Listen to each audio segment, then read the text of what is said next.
the next question is, we know the correct answer. Next question is, would it be easy to change the existing political institutions?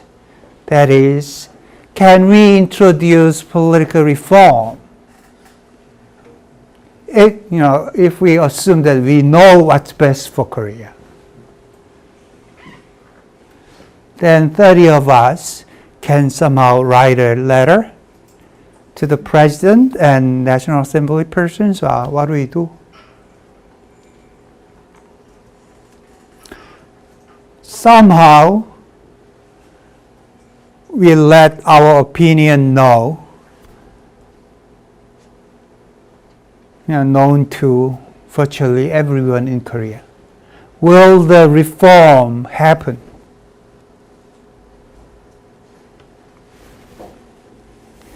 Let's see. This will give you some hint, right? Forces against political reform. So somehow there are certain forces that work against political reform. If politicians are rational and self-interested, okay? Politicians are rational. Okay. They are rational. They are self-interested. Yes, they are self-interested. Now, even if you don't believe it, and if you think they are irrational and they are altruistic, for now, let's assume that they are rational and self-interested. We should expect them to make decisions from which they would personally profit, or to select the policies most likely to get them re-elected, regardless of whether this would be the best choice for society as a whole or not. Now, what do politicians want most? In your opinion, I'm asking you. You can yell out. Okay? Power. So they are not after caring for your welfare and loving their own constituents and filled with patriotism and willing to sacrifice anything? No? Okay. So here the standing assumption is politicians care for power. So if you are an incumbent, you want to stay in office, right? Now that's the standing assumption. Then when they make choices, they would make sure that whatever choice they make will protect their own interests first. In this case, let them stay in power. Let them stay in office. And such self-interested political pursuit of private gain is known as rent-seeking. And rent-seeking occurs when people seek to use governments for their private gain. Don't hesitate to stop me if you have any questions or if you object to whatever I say. It may turn into outright corruption when the influence is traded for money or other advantages. Well, we've seen historical examples of corruption, both in this country and elsewhere. Rent-seeking may be a particularly serious problem in poor societies, in which politics often is the surest or most effective way to enrich oneself. So in a very poor country, the only way that you can become rich is to use power or have power. Say, especially, say, physical force, military power. In that sort of society, then rent-seeking and corruption would be most dangerous, right? Because only those people with power will become rich. Maybe we used to be one in the 60s and 70s.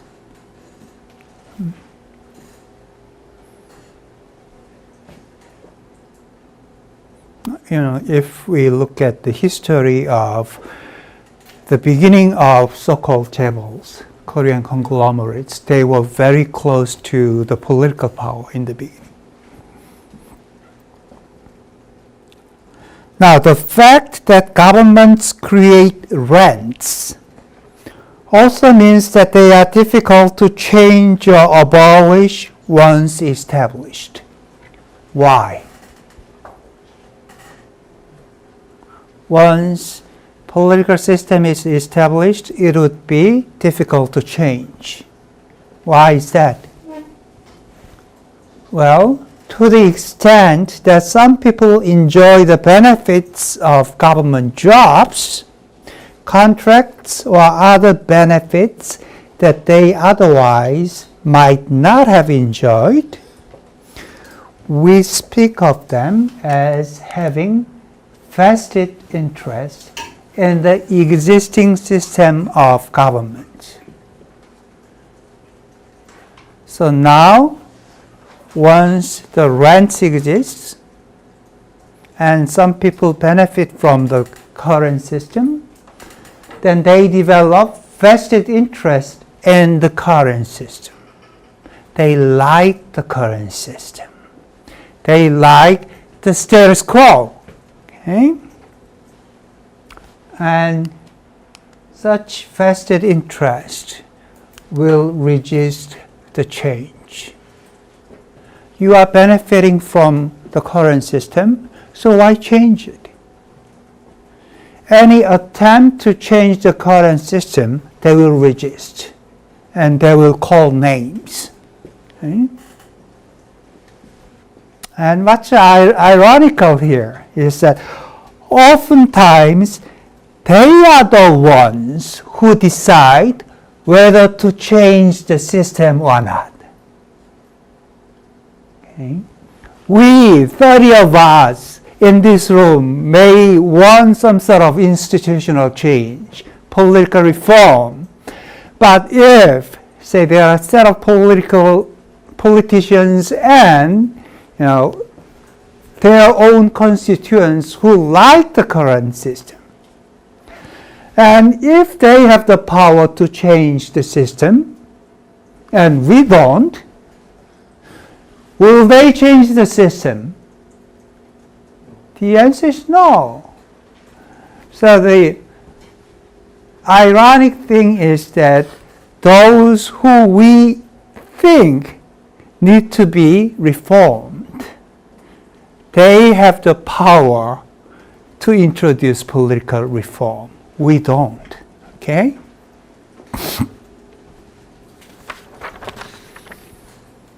A historical example, the House of Lords in Britain.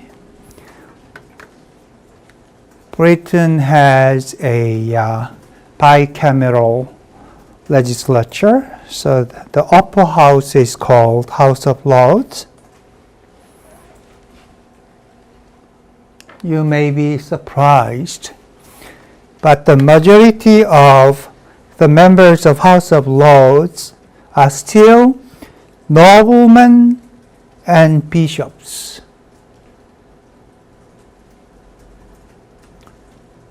귀족과 승려. Okay.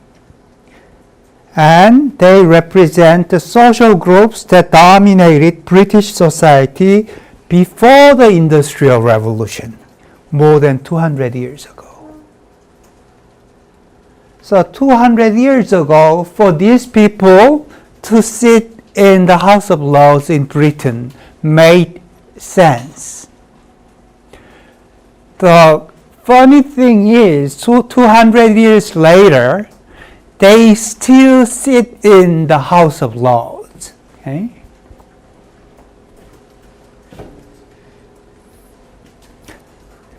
So although the whole British society has changed, the House of Lords have survived. So membership of the House of Lords includes bishops affiliated with Church of England. Of these, majority are life peers. So you are a bishop and somehow you are chosen as the member of the House of Lords. You are the member for the rest of your life until you die. Okay?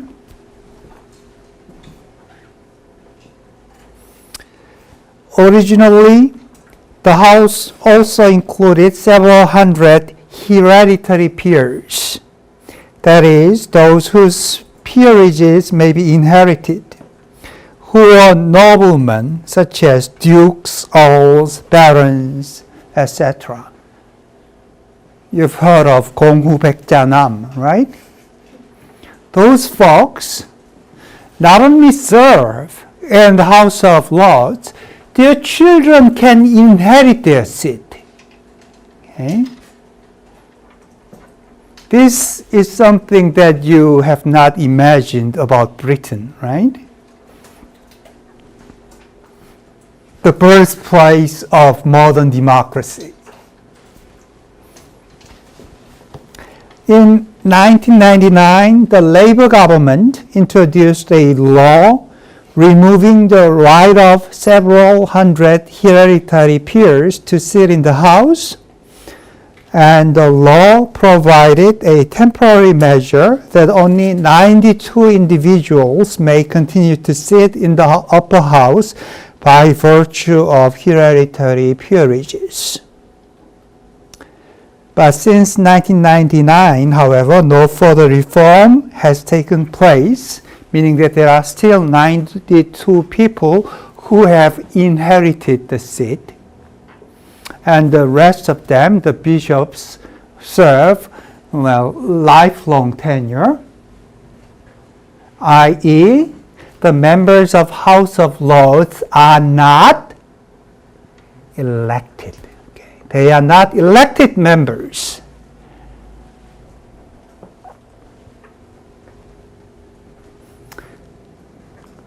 Well, there have been pressure to reform, but as recent as 2007, the House of Lords rejected the proposal for the elected chamber.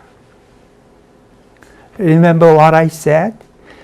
When those who enjoy the rent themselves are ones who decide the institutional change, they are not going to change. Okay? We can call for a smaller National Assembly in Korea and more seats for proportional representation. Sounds familiar? 정원을 줄이고 정당 명부를 늘린다. Sounds familiar? Somebody argued for it. But as long as it is the National Assembly who decides whether that's going to happen, will it happen easily? No.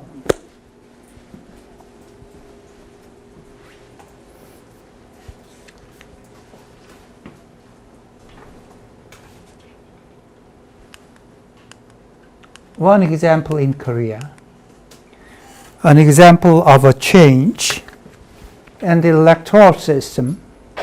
This is the electoral system now, current electoral system, SMD plus party list. So two separate votes. You choose your own candidate on the SMD portion, and you choose the parties you support on the party list portion. This is a current system.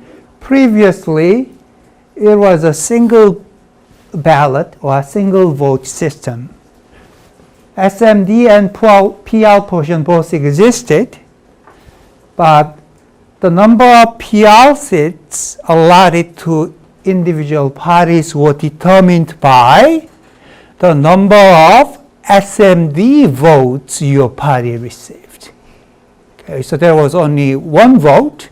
You vote for your candidate, and somebody add all the number of votes individual candidates received, and add the number from the same party, and then based on that number, the PR seat was allotted. But somehow the system changed. How? Did the National Assembly change it? The answer is no. It was found unconstitutional by the Constitutional Court. So when the reform happens, it occasionally happens when a third party has power to introduce a reform. That's why we need to have strong judicial branch. Okay, so far we have discussed different dimensions of political institutions, made some value judgments, and also found out that it's going to be difficult to change political reform anyway. We are moving to something different from this point on, but before we do that, let me answer whatever questions you might have.